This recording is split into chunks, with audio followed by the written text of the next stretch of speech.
Hello guys, bersama saya lagi dalam Alright Nopot Channel. Wow, tahniah. Ini adalah berita baik sahabat-sahabat semua. Akhirnya YB Rafizi Ramli apabila membuat penggulungan rancangan Malaysia yang ke-12 ini di Dewan Negara. Jadi rancangan Malaysia ini telah pun diluluskan. Perbahasan kata Rafizi Ramli, perbahasan berjalan baik tanpa ada adegan seperti yang berlaku di dalam Dewan Rakyat. YB Rafizi juga mengharapkan supaya seluruh tumpuan negara dan masyarakat ialah untuk melaksanakan perancangan ini. Perancangan dan kerangka dasar ini diluluskan secara sebulat suara, termasuk daripada senator-senator kerajaan maupun senator-senator daripada Perikatan Nasional. Ya, walaupun ada komen-komen yang biadab, komen-komen yang melampau daripada pihak pembangkang, penyokong-penyokong pembangkang sahabat semua. Tapi apa yang berlaku? Akhirnya perkara ini telah pun diluluskan. Jadi saya mau kita bersama-sama untuk mendengar sesi penggulungan YB Rafizi Ramli, walaupun ketika itu mendapat pelbagai kritikan, provokasi daripada pihak senator, daripada pihak pembangkang. Tapi akhirnya YB Rafizi Ramli berjaya untuk menyempurnakan dan meluluskan rancangan Malaysia yang ke-12 ini di dalam Separuh penggal Dewan rancangan Malaysia Negara. ke-12 yang dibentangkan oleh Yang Amat Berhormat Perdana Menteri, alhamdulillah umumnya telah diterima baik oleh seluruh rakyat Malaysia secara keseluruhannya. Dalam pada itu, kerajaan juga telah menerima beberapa pandangan dan kritikan berkaitan dengan KSP RMK12 ini dan terima kasih kepada semua. Terlebih dahulu, saya ingin mengucapkan penghargaan kepada kesemua 42 ahli yang berhormat senator yang telah menyertai perbahasan usul kajian separuh penggal rancangan Malaysia ke-12 ini. Terima kasih kepada semua yang berhormat Menteri dan Timbalan Menteri yang telah selesai menggulung untuk kementerian masing-masing, dan insya-Allah saya akan memberi jawapan-jawapan kepada beberapa hal dasar yang khusus yang berkaitan dengan kementerian saya.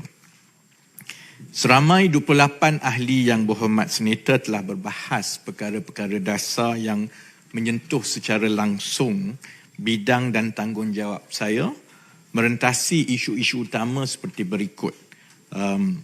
Reformasi struktur ekonomi, soal KSP RMK12, banyak juga yang menyentuh mengenai peruntukan pembangunan, usaha kerajaan untuk membasmi kemiskinan, perancangan-perancangan pembangunan wilayah, dan ada juga yang menyentuh mengenai dengan izin Sustainable Development Goals dan juga Environment, Social and Governance. Jadi saya mohon izin Tan Sri Yang di-Pertua supaya saya jawab dengan merangkumkan, kerana kesemua 28 tadi sebenarnya menyentuh perkara-perkara dasar dalam 6 kategori tadi. Baik. Perkara pertama ialah reformasi struktur ekonomi negara dan kajian separuh penggal. Sebanyak 7 ahli yang berhormat telah menyentuh perkara-perkara mengenai kedudukan dan struktur ekonomi negara, termasuklah soal pengukuhan fiskal, subsidi bersasar dan juga pengkalan data utama ataupun padu, pandangan-pandangan mengenai masalah gaji dan dasar gaji progresif, dan secara keseluruhannya bagaimana perkara-perkara struktur ekonomi ini ditangani di dalam KSP. Keseluruhan KSP dirangka untuk menangani cabaran-cabaran dalaman dan global yang dihadapi ekonomi negara agar negara terus berdaya saing dan limpahan ekonomi daripada pertumbuhan ekonomi negara itu sampai kepada rakyat. Pun begitu, di sebalik prestasi ekonomi mutakhir negara kita yang menunjukkan bahawa kita telah pulih daripada kesan ekonomi akibat COVID-19, kita juga perlu menerima hakikat bahawa ekonomi kita mempunyai masalah-masalah struktur yang akan mengurangkan kemampuan kita untuk bersaing dalam keadaan ekonomi global yang sangat mencabar. Kita adalah sebuah negara dagang yang secara relatifnya sebenarnya adalah bersaiz besar. Maka kita akan terus dipengaruhi oleh faktor-faktor luar selain dari kemampuan kita untuk bersaing dengan jiran-jiran kita di rantau ini. Oleh itu, keseluruhan dokumen kajian separuh penggal ini secara majoritinya memberi tumpuan untuk membangunkan dasar, tindakan, inisiatif dan ekosistem untuk menyelesaikan masalah-masalah struktur ekonomi ini agar ekonomi negara berada pada landasan yang betul untuk mencapai potensi sebenar negara. Saya boleh rangkumkan masalah-masalah struktur ini kepada 3 kategori utama. Pertama, untuk memperbaiki kedudukan fiskal negara yang terbeban akibat hutang yang tinggi. Kedua, untuk membina enjin-enjin pertumbuhan baru bernilai tinggi untuk meletakkan Malaysia sebagai peneraju ekonomi di rantau ini. Dan ketiga, untuk menaik taraf daya saing tenaga kerja kita agar bakat rakyat dapat menarik pelabur masuk, juga untuk membina industri-industri baru tadi dan seterusnya dapat meningkatkan tangga gaji rakyat secara keseluruhannya. Jadi Tan Sri Yang di-Pertua, di dalam kajian separuh penggal, kerajaan telah membentangkan antaranya 17 anjakan-anjakan besar, iaitu strategi-strategi khusus untuk memperbaiki keupayaan kita mencapai sasaran-sasaran ini. Saya berterima kasih kepada ahli-ahli Dewan yang memberi pandangan mengenai subsidi bersasar, kerana ia adalah salah satu daripada anjakan besar yang diperlukan untuk membaiki kedudukan fiskal negara kita. Bagi tahun 2022, kerajaan menanggung subsidi pukal melebihi 80 bilion ringgit setahun, iaitu sekitar 27% dari keseluruhan belanja mengurus kerajaan. Secara rasional, kita semua sedar bahawa perbelanjaan ini lebih baik disasarkan kepada golongan yang benar-benar memerlukan agar lebih banyak peruntukan dapat digunakan untuk khidmat rakyat dan belanja-belanja pembangunan yang lain. Soalnya ialah bagaimanakah kaedah yang paling adil kepada rakyat dan juga untuk kita dapat mengimbangi kesan makro kepada ekonomi kita seperti inflasi. Jadi saya berterima kasih kepada semua ahli Dewan yang memberi perhatian khusus mengenai pangkalan data utama ataupun padu, iaitu mekanisme utama yang akan digunakan oleh kerajaan untuk menjayakan pelaksanaan dasar subsidi bersasar kerajaan.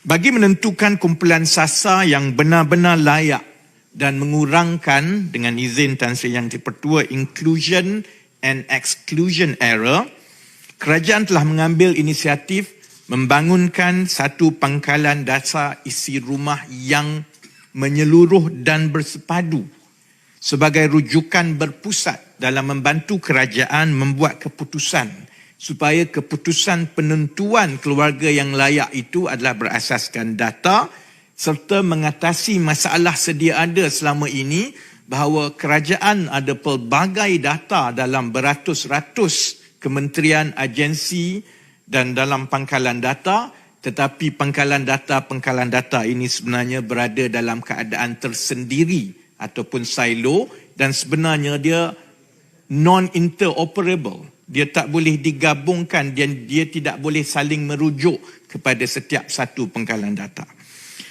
InsyaAllah padu dijadualkan akan dilancarkan pada bulan Januari 2024 dan apabila padu beroperasi, ia akan mengintegrasikan data-data mikro daripada pelbagai agensi kerajaan bagi mewujudkan profil data semua individu di dalam setiap satu isi rumah.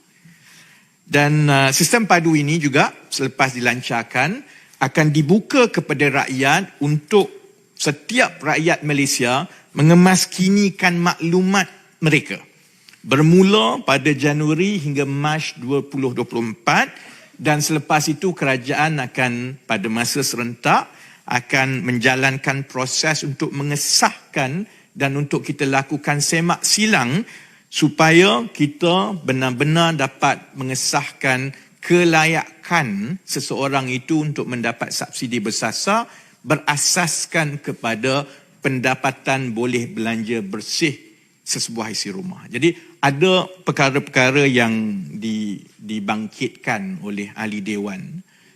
Contohnya tentang aplikasi, tentang MySejahtera, tentang yang lain-lain. Sebenarnya kita memang ada semua data ni, Tan Sri Yang di-Pertua. Tapi kita tidak ada data yang menyeluruh, terutama yang melibatkan tahap pendapatan dan perbelanjaan sesuatu isi rumah. Jadi MySejahtera contohnya, memang ada maklumat 32 juta rakyat Malaysia. Tapi dia ada nama dan juga kad pengenalan, jantina dan juga dah dicucuk vaksin atau tidak. Dia sama juga dengan Jabatan Pendaftaran Negara. Ada 32 juta rakyat Malaysia, tapi dia tidak dipadankan di dalam satu isi rumah. Dia adalah data individu. Padu akan membolehkan semua data ini digabungkan supaya kita tahu satu isi rumah, maknya siapa, anaknya siapa, isterinya siapa, berapa pendapatan dia, berapa perbelanjaan dia, yang akhirnya boleh memberikan apa yang dipanggil pendapatan boleh belanja bersih, dan yang inilah yang akan dijajarkan untuk menentukan sama ada sesuatu keluarga itu layak mendapat subsidi bersasar ataupun tidak. Jadi dengan pendekatan tersebut, walaupun rumit kerana dia melibatkan beratus-ratus juta data daripada seluruh rakyat Malaysia, insya-Allah pelaksanaan padu dijangka akan meminimumkan pertindanan dari segi pengagihan bantuan dan subsidi oleh pelbagai agensi kerajaan. Tan Sri Yang di-Pertua, dengan masa yang pendek, saya berhajat untuk hanya menjawab soalan-soalan dan perkara-perkara yang dibawa oleh ahli dewan yang mengambil serta di dalam perbahasan. Bukannya ahli dewan yang hanya hadir hari ini tak timbulkan langsung, tak sentuh mengenai kementerian saya, tetapi hanya bangun sekarang. Nak tanya beza sikit. Boleh, Perbezaan. Boleh. Boleh. Boleh, terima kasih. Jadi, terima kasih YB Senator. Saya akan teruskan kerana YB Senator tidak bangun langsung dan tidak menyentuh langsung tentang urusan kementerian saya untuk berlaku adil kepada semua ahli dewan yang lain yang mengambil turut serta. Saya nak tanya sikit je, perbezaan. Sikit je. Perbezaan di antara data padu dengan e-kasih. Apa beza dia? Itu je saya nak tanya. Terima kasih. Baik, saya akan jawab selepas ini.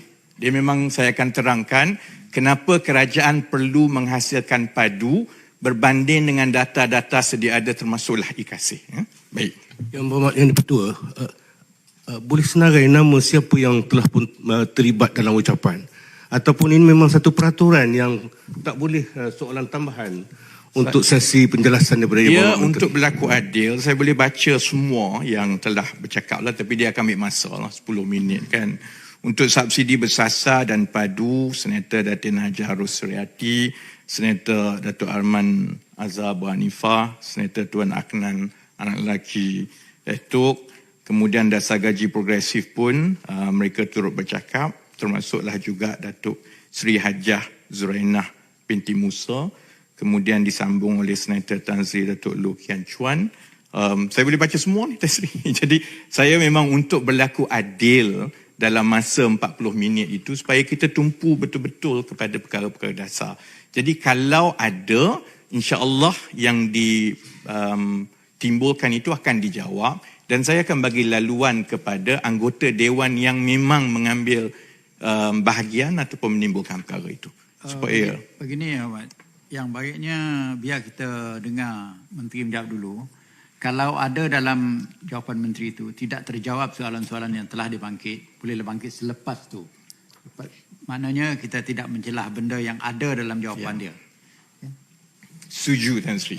Kalau tidak kita akan terherot dengan menjawab perkara-perkara yang memang akan dijawab pun. Baik, saya kembali kepada padu tadi kan. Berdasarkan daripada data-data daripada padu ini, insya-Allah penentuan kumpulan sasar akan lebih tepat dan memenuhi objektif pelaksanaan sesuatu dasar, dan ini akan membantu kita mengatasi banyak perkara yang ditimbulkan selama ini. Soal keciciran, dia pergi kepada orang bukan warga negara lah, yang sepatutnya pergi kepada kumpulan A tapi diherotkan sampai kepada kumpulan yang lain-lain. Jadi seperti yang saya tegaskan tadi, kriteria dalam menentukan kumpulan sasar akan dilihat daripada pelbagai aspek termasuk pendapatan, bilangan isi rumah dan juga tanggungan, lokaliti dan jarak ke tempat kerja serta pemilikan aset seperti rumah, kenderaan dan tanah. Supaya kita tak berulang lagi yang orang kata orang T20 kereta 5 tapi dapat subsidi daripada kerajaan untuk RON 95. InsyaAllah melalui kaedah ini, kerajaan tidak lagi menumpukan kepada kumpulan pendapatan tertentu seperti B40 seperti sebelum ini. Tetapi lebih melihat kepada kewajaran pemberian bantuan berdasarkan kriteria yang ditetapkan. Selain itu, insyaAllah data ini juga adalah mirip kepada real time. Maksudnya kalau data anak-anak bersekolah, bila data itu dikemaskini di Kementerian Pendidikan ataupun di Kementerian Pendidikan Tinggi, perkara itu juga akan dikemaskini di dalam padu supaya kita menyelesaikan perkara-perkara yang mana data-data ini tidak dikemaskini. Orang yang telah meninggal pun kadang-kadang masih lagi ada dalam senarai kerajaan dan terus dapat bantuan. Jadi insyaAllah perkara ini kita akan laksanakan pada jadual masa yang agak mencabar kepada kerajaan. Kita buat keputusan, kita perlukan pangkalan data ini dahulu. Soal nak pakai sistem mana, kad ke, app ke, yang itu boleh diselesaikan dengan lebih mudah sebenarnya kerana punca keciciran itu ialah jika kita tidak mempunyai satu pangkalan data yang betul-betul lengkap. Jadi sebab itu kita ambil masa dan insya-Allah pasukan-pasukan daripada DOSM, daripada Mampu, daripada MOF, daripada Kementerian Ekonomi sedang bertungkus lumus dan insya-Allah kita boleh buka kepada rakyat untuk pengesahan bermula Januari 2024. Saya akan kembali kepada soalan Senator Datuk Razali tadi tentang e-kasih apabila saya menyentuh tentang pembasmian kemiskinan. Kerana pembasmian kemiskinan itu dia sangat berkait rapat dengan soal e-kasih dan juga ada kena dengan padu. Buat masa sekarang kita bergerak kepada soal struktur ekonomi yang seterusnya iaitu gaji.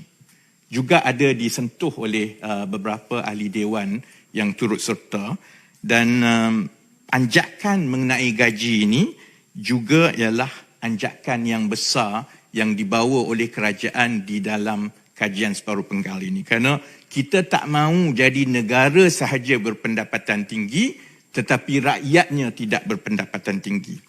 Sebab itu kerajaan telah meluluskan dasar gaji progresif yang akan memperuntukkan sejumlah dana kerajaan setiap tahun.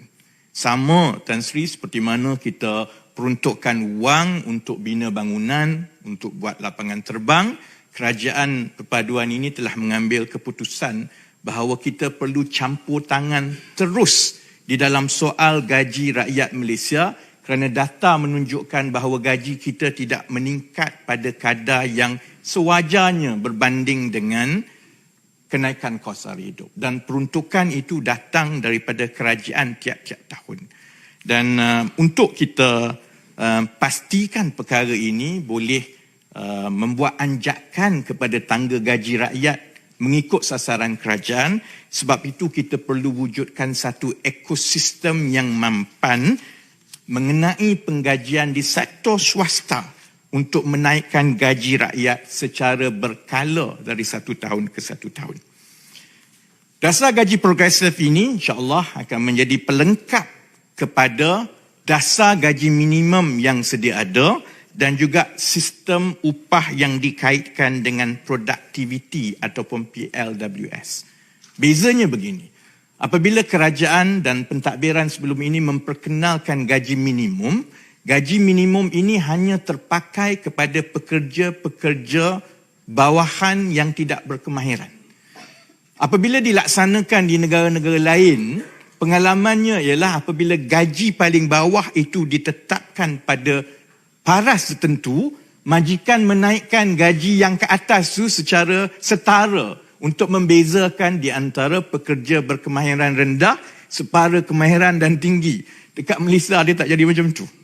Dia sebenarnya menarik ke bawah. Setakat ini data yang kita keluarkan. Sebab itu kita keluarkan data upah rakyat setiap suku tahun. Berdasarkan gaji setiap rakyat yang ada di KWSP, di EPF, di Jabatan Akauntan Negara. Dan data itu secara jelas menunjukkan bahawa untuk 2-3 tahun kebelakangan ini, gaji terutamanya pekerja-pekerja yang memulakan pekerjaan sama ada graduate ataupun entry level, dia sebenarnya terherot semakin ke bawah. Dan pandangan kita ialah kerana gaji minimum itu kalau tidak berhati-hati digunakan sebagai ukuran penanda aras bawah. Kalau atas sahaja gaji minimum dah kira okey. Dia tak kira sebenarnya yang bekerja itu telah melalui latihan, ada ijazah, nilai kemahirannya lebih tinggi, asalkan 200 lebih tinggi daripada gaji minimum dikira okey. Dan kalau kerajaan tidak campur tangan, keadaan ini akan berterusan. Begitu juga dengan sistem PLWS yang sedia ada. Sistem ini menyediakan satu ekosistem supaya majikan boleh memberi insentif gaji yang lebih berdasarkan produktiviti, tetapi ia sebenarnya tidak wajib. Dan dia bergantung sama ada majikan nak ikut ataupun tidak. Jadi sebab itu kerajaan mengambil keputusan, antara yang paling awal kita buat keputusan ialah kita perlu campur tangan di dalam sistem gaji rakyat di dalam sektor formal untuk sektor swasta yang tidak pernah dibuat sebelum ini. Jadi insya-Allah saya berharap itu akan dapat memperbaiki gaji penengah rakyat daripada 1 tahun ke 1 tahun, kerana berdasarkan data gaji penengah rakyat hanya mencatatkan RM2,250 pada tahun 2021. Maksudnya daripada sekitar 7 juta pekerja swasta kita yang ada gaji dan slip gaji tiap-tiap bulan pada tahun 2021, 50% daripada mereka, setiap seorang tu 50%, gajinya di bawah RM2,250. Dan ini sangat jauh sebenarnya daripada sasaran kerajaan untuk kita mencapai gaji penengah 2,700 seperti yang kita sasarkan. Itu pun saya tahu masih lagi kita kata rendah. Sebab itu kalau kita serahkan bulat-bulat kepada pasaran ataupun majikan, saya tak yakin perkara ini dapat diperbaiki. Sebab itu kita yakinkan kerajaan sedia ada dengan segala keterbatasan, kita kena sediakan peruntukan berbilion ringgit tiap-tiap tahun supaya kita boleh campur tangan terus. Ada banyak soalan-soalan yang ditanya, terutamanya daripada majikan, daripada ahli dewan, tentang sebenarnya macam mana kita nak laksanakan ini. Memang betul, ia tidak pernah dilaksanakan di mana-mana. Yang itu saya boleh akui. Jadi ia jadi satu cabaran yang besar kepada negara kita, kerana negara lain tindak balas kepada sesuatu dasar gaji kerajaan itu tak sama macam kita.